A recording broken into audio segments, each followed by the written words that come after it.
আসসালামু আলাইকুম।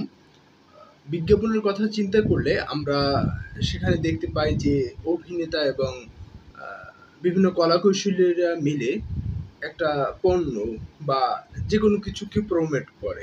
সাধারণত এটাই আমাদের দৃষ্টিতে এসে থাকে এবং একটা সময় এমন ছিল যখন হচ্ছে শুধুমাত্র টেলিভিশন ছিল এবং টেলিভিশনে মানুষ তাদের অবসর বিনোদন কাটাতো।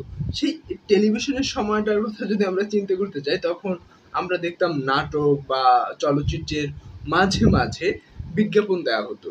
এবং একটা সময় কিন্তু আমরা অনেক বিরক্ত হয়ে যেতাম যে কি করে শুধুমাত্র বিজ্ঞাপন দেখাচ্ছে, এত বেশি বিজ্ঞাপন দেখাচ্ছে।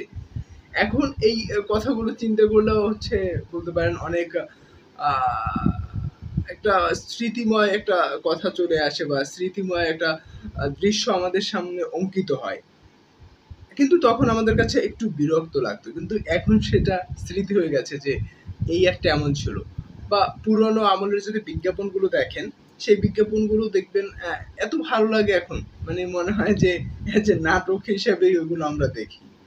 অর্থাৎ তখন বিভিন্ন ক্রিয়েটিভ আইডিয়া, তারপর হচ্ছে বিভিন্ন সেন্স তৈরি করে একটা বিজ্ঞাপন তৈরি করা হতো। এটা অতি বাস্তব। ওখানে বিজ্ঞাপনে বেশি সময় বা শ্রম দেয়া হতো। হয়তোবা ৫ সেকেন্ডের একটা বিজ্ঞাপন বা ৭ সেকেন্ডের একটা বিজ্ঞাপন কিংবা ১৫ সেকেন্ডের একটা বিজ্ঞাপন। কিন্তু সেখানে অনেক মেধা শ্রম দেয়া হতো।